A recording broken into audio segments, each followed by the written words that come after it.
Hello, and welcome to another edition of Between the Rows, the podcast of Glacier FarmMedia. I'm your host this week, Gord Gilmour. As the end of 2020 draws nearer, so too does the light at the end of the COVID tunnel. With vaccinations already underway, there's the promise of a return to normalcy. We'll be talking to a panel of Glacier FarmMedia editors about what the big effects on Canadian agriculture were, what did and didn't happen as expected, and what lessons the sector has and should learn from the experience. But first, a message from our sponsor. At your Nutrien Ag Solutions retail, we take seed seriously. Getting it right for your farm requires the right knowledge. That's why we operate the largest retail seed trial program in Western Canada. Our local experts can provide you with advice for balancing maturity with disease traits and getting the best seed to your crop. After all, we take your harvest seriously too. Talk to your local retail today or visit nutrienagsolutions.ca. And we're back. You're listening to Between the Rows. I'm this week's host, Gord Gilmour. A bit later, we'll talk to a panel of Glacier FarmMedia editors about the lessons of COVID. But first, we're joined by Market Farms' Phil Franz Workington. He's going to tell us about the roller coaster that was grain transportation in 2020, and why, despite a rocky start, farmers have enjoyed their best grain movement year ever. Phil, what can you tell us about this roller coaster of a year? Hi, Gord. Yeah, it was definitely not a normal year.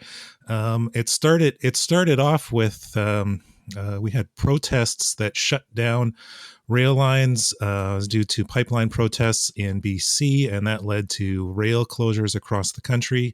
That was in February, and everything was getting backed up at the coasts, and rail traffic was slow, and how are we going to catch up? And then March happened, COVID hit and changed everything, and that's been the story ever since. But rail, the whole pandemic kind of put an end to the protests. They sort of moved to the sidelines as far as actually disrupting rail movement. So rail traffic has the pandemic has caused its own issues, but the one thing, it has helped open up some space for moving grain, and there's been a lot of grain moving this year, and things are at a record pace, it seems, with grain moving out of the prairies to both the West Coast and to the Great Lakes to move through Thunder Bay.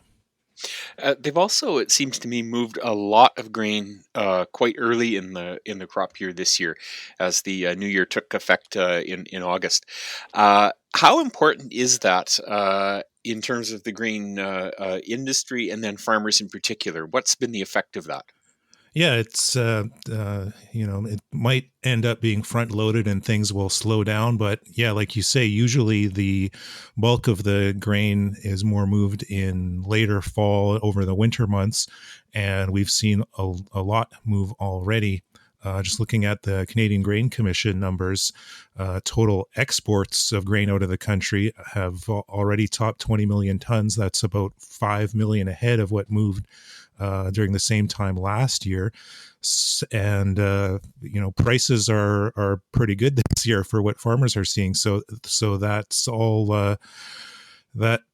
It's a good news story in the midst of a bigger issue, world pandemic problems. But grain is moving more than usual, and yeah, the fact that it has started off that way is definitely helps, because we're not going to end up with burdensome supplies. In fact, right now, grain prices, canola prices, wheat prices, everything has been quite strong lately, and that's due to concerns over we're going to run out of supplies by the end of the crop year. So we have to slow down this movement somehow, is what the markets are saying. So that's a good news story. Yeah.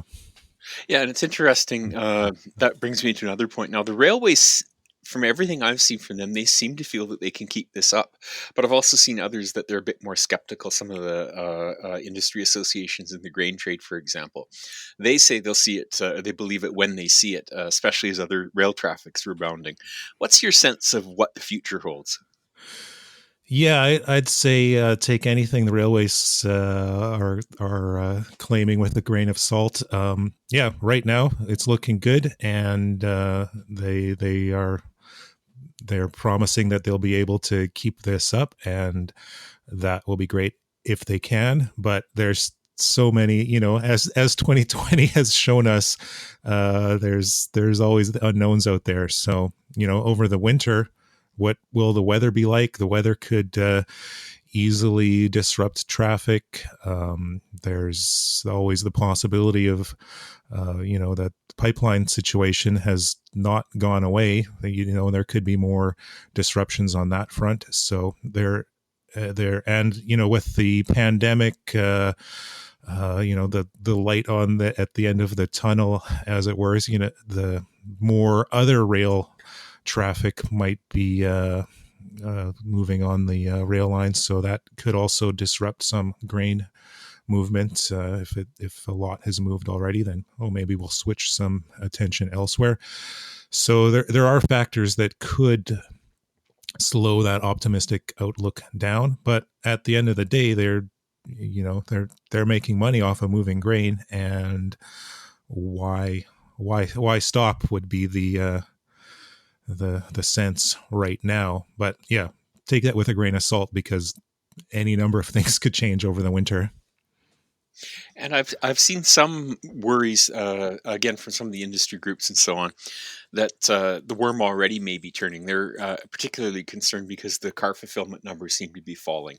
Is that the first early sign of trouble, or is that just a glitch? Do you have any sense of that?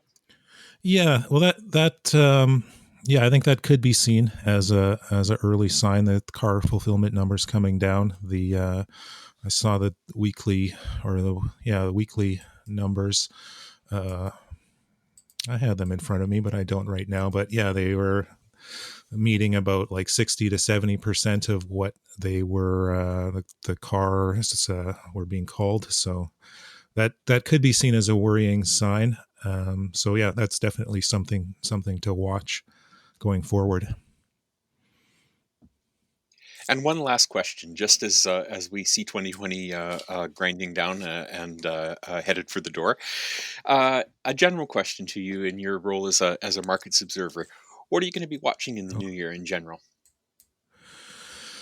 Yeah, well, the watching, yeah, as far as the grain movement goes, just watching if we keep up this record pace, as canola's moving out of the country at a solid pace, wheat's moving out at a good clip, barley, we've seen some pretty big barley exports. So yeah, be watching to see if that demand, offshore demand, holds up, and or on the other side, if we start to see that slow down, or as prices rise, if that takes some interest out of the market. So yeah, definitely be watching the weekly numbers on how much grain is leaving the country and how much is moving out of the prairies to export positions, and that gives a good sign of the demand out there for our commodities.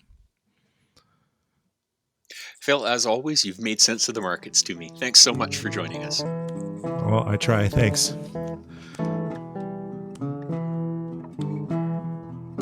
That was Phil Franz Workington of Markets Farm. He told us about how the railways, despite all odds, came through big this year.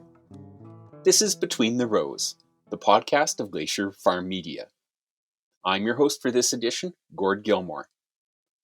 Perhaps the politest term for 2020 might be dumpster fire. But there's some hope on the horizon. One vaccine has already been approved and is in the early stages of distribution. Another is on the horizon, and many more wait in the wings. As we ponder the beginning of the end, are there lessons for Canadian agriculture to learn? Our august panel of Glacier FarmMedia editors says yes.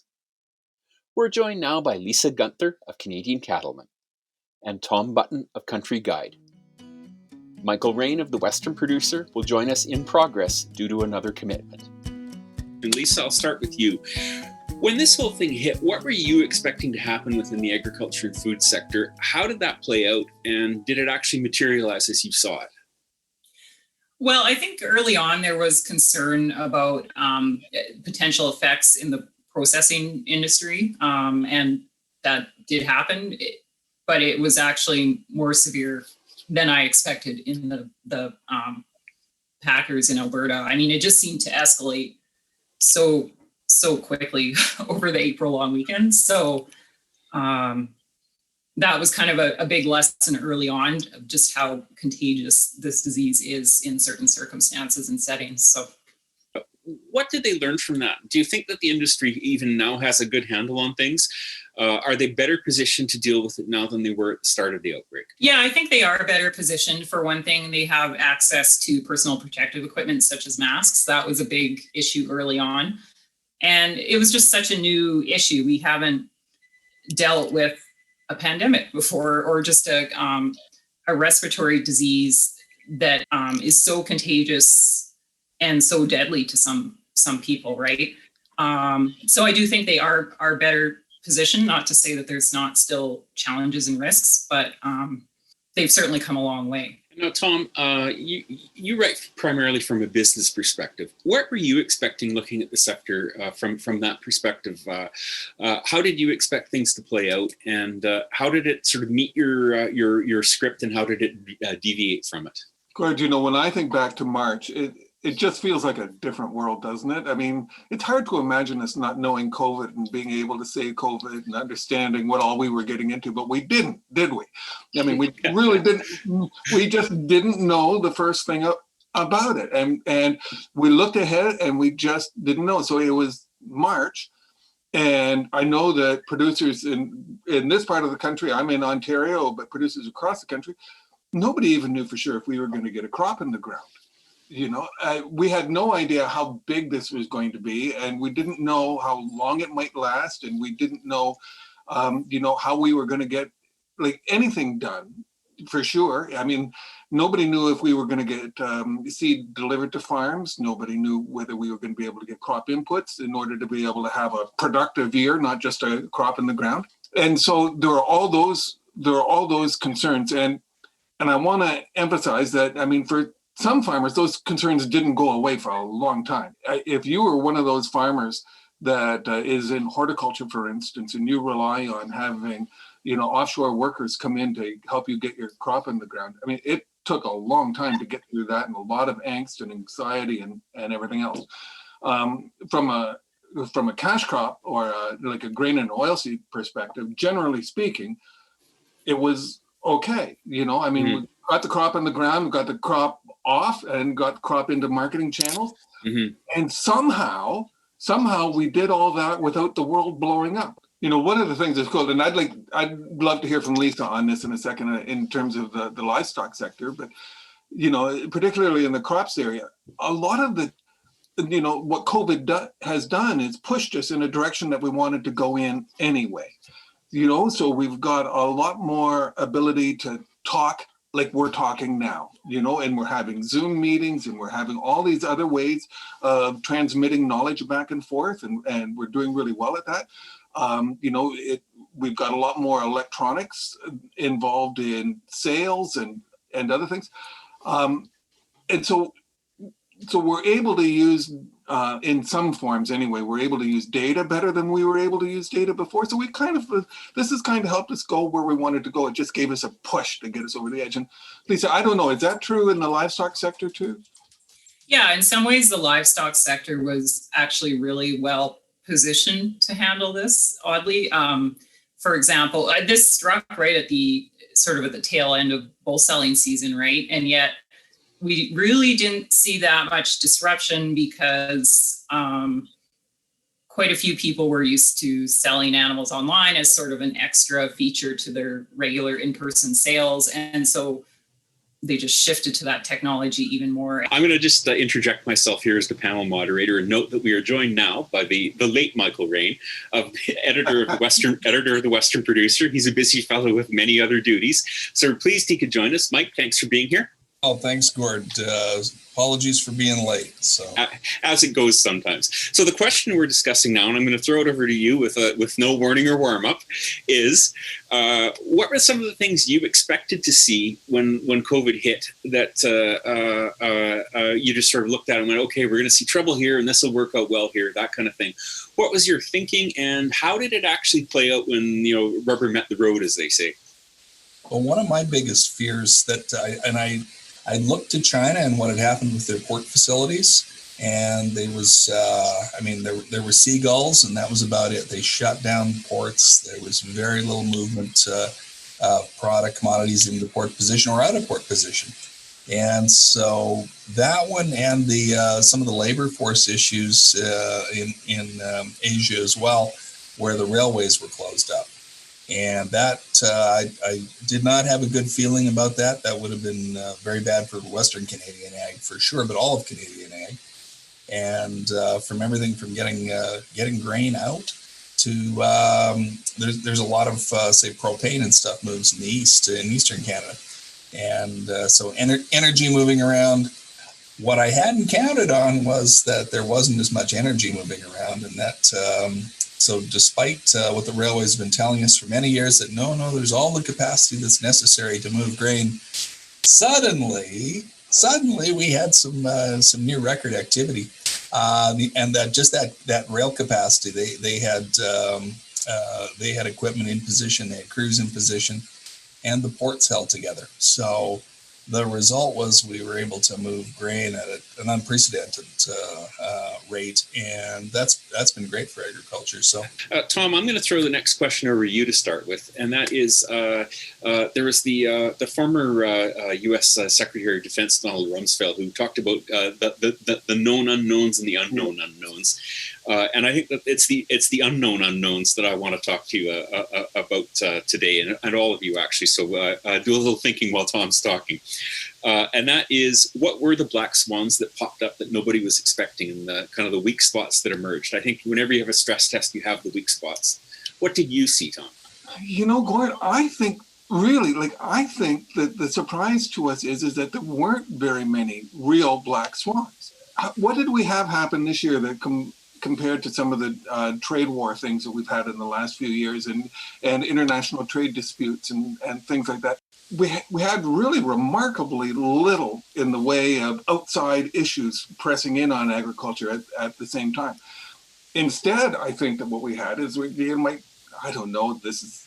call them white swan sorts of effects. I mean, I don't think that I would have anticipated.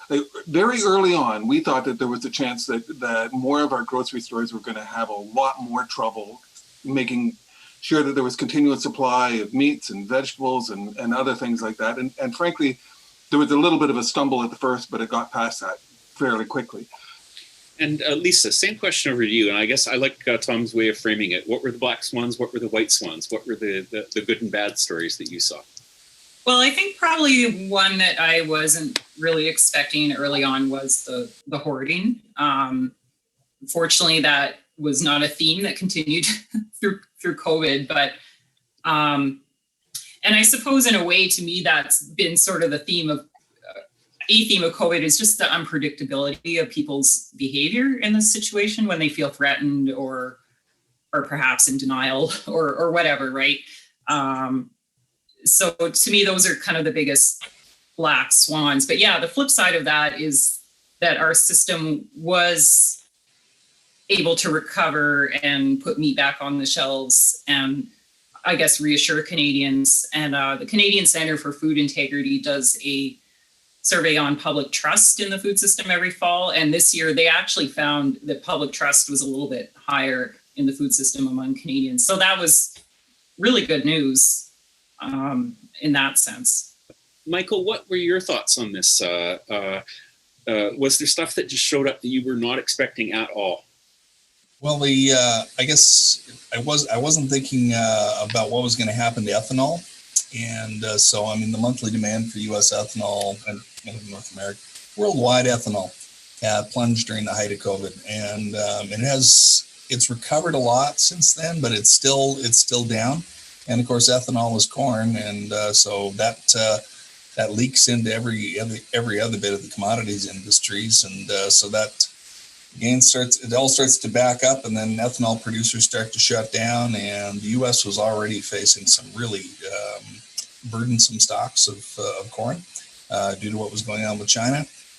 And then when I was just about lost all hope that there was anything good going to happen, like, okay, well, corn's just going to start backing up, and that backs up into wheat, and that backs up into Western Canada and the Red River Valley on the corn side, of course.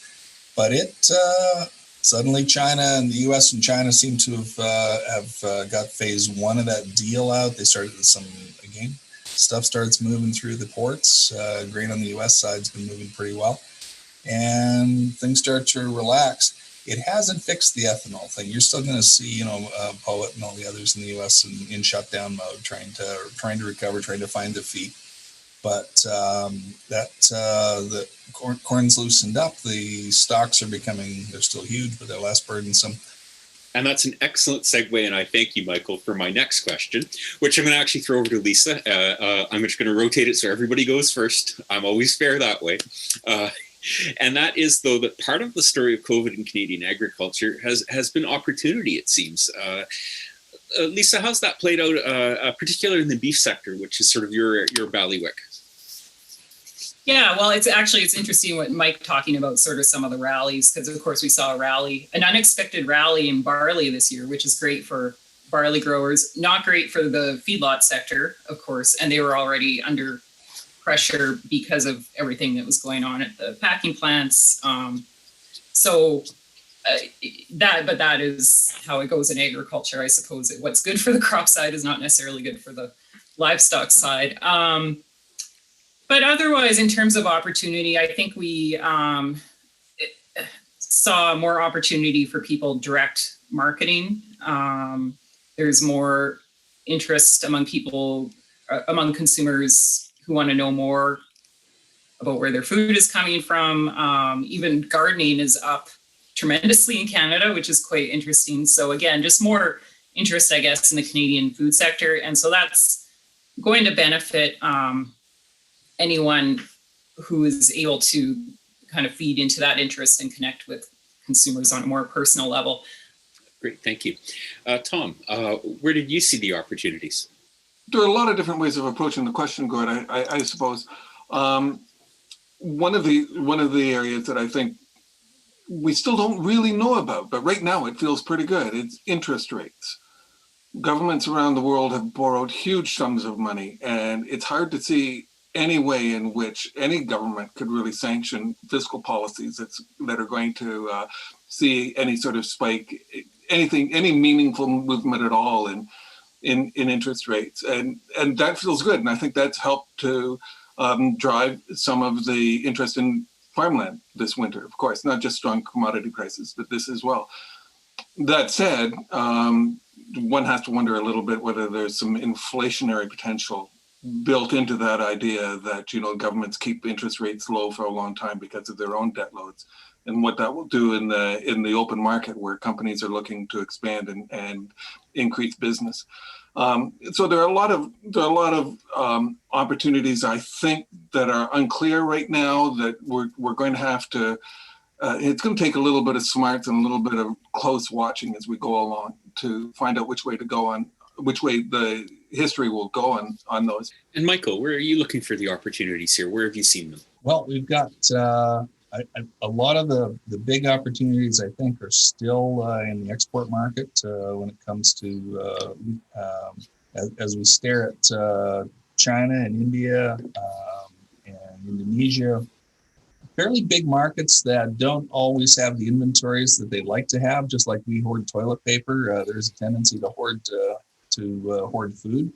And so while we've been hoarding pasta, they weren't hoarding, actually. They let some of their inventories drop down. China, again, saw some big inventory reductions. Now, some of that was in anticipation of the African swine fever issues on the pork side, and they just didn't need the feed. And however, that seems to be rebounding. Those populations appear from the outside, and all we get sort of like the satellite view of what's going on in China. But using satellites, we can get a pretty good idea that they're actually rebuilding quickly and feed demand's up. Fair enough. I'm going to stick with you, Michael, actually, for the last question. And that is, as we alluded to earlier, there is now a bit of light appearing at the end of the COVID tunnel. We've had some of the first vaccines arrive in Canada. It looks like more are coming. What are the lessons coming out of this that it's important for the Canadian agriculture sector to have learned, and what should we be acting on? I think the first thing we've learned, or the thing that strikes me the most, is just how resilient we are. We need to have faith in ourselves. We need to have faith in the fact that the Canadian ag is a very strong player, strong actor. Some of the things that we may have considered to be our weaknesses, there's getting to be very few of us. We're further apart in between, and I think one of the things that we've learned is, despite all of that, we can still work together. I mean, you look around at machinery dealerships. So you go in to buy parts these days, and there's a stack of a big stack of oil cases in front of you, where there's a big stack of antifreeze or DAP. And what they're doing is separating you from the parts counter. There's lots of, I mean, we found just lots of little tiny ways to get through the day and to be safe through this. And then we found lots of big ways, being able to bring in workers. So we rely on foreign labor for a lot of our operations. On the food side, I mean, if you're in the bee business, if you're in the honey business, it's how it's done. So when it comes to vegetables and fruit, we managed to make some things work. Great, thank you. Tom, what do you think about that question?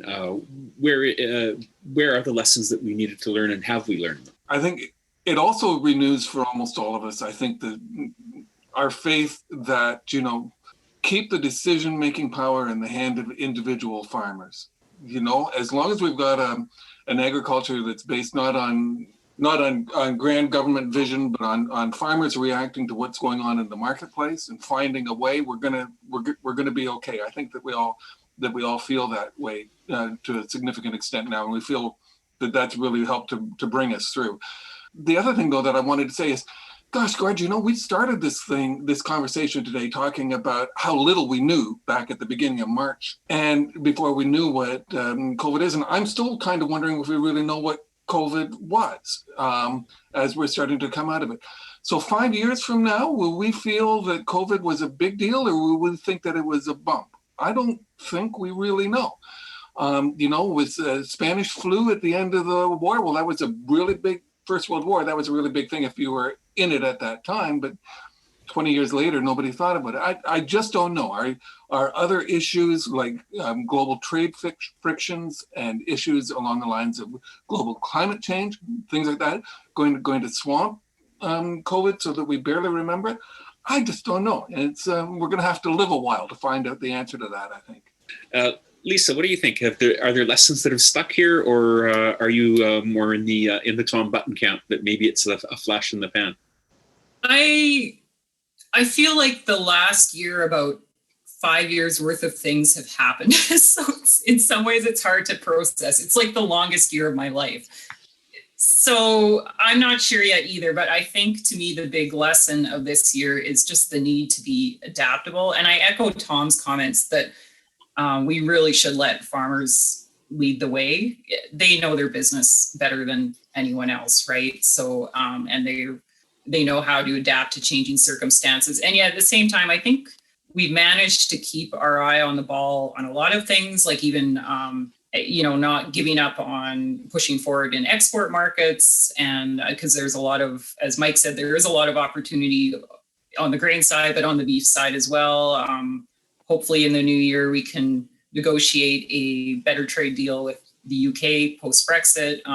There's all kinds of initiatives that we need to keep moving forward, but we just have to adapt how we do them in COVID, and in some ways the industry has done that really well. So I think to me, that's a lesson there. Adapt. Great, thank you. That was Lisa Gunther of Canadian Cattlemen, Tom Button of the Country Guide magazine, and Michael Rain of the Western Producer. Folks, thanks so much for joining us today and sharing your thoughts with us. Yeah, have fun editing this down, Gord. You deserve it. Yeah. I think we're all right. We'll work it out. That's the end of another edition of Between the Rows. I'm your host, Gord Gilmour, saying we hope to see you again next week, and wishing you and yours the best of the upcoming holiday season. Today's music tracks were Coming Back by Lobo Loco and Earth and Sun, and Leading Me On by Derek Clegg. At your Nutrien Ag Solutions retail, we take seed seriously. Getting it right for your farm requires the right knowledge. That's why we operate the largest retail seed trial program in Western Canada. Our local experts can provide you with advice for balancing maturity with disease traits and getting the best seed to your crop. After all, we take your harvest seriously too. Talk to your local retail today or visit nutrienagsolutions.ca.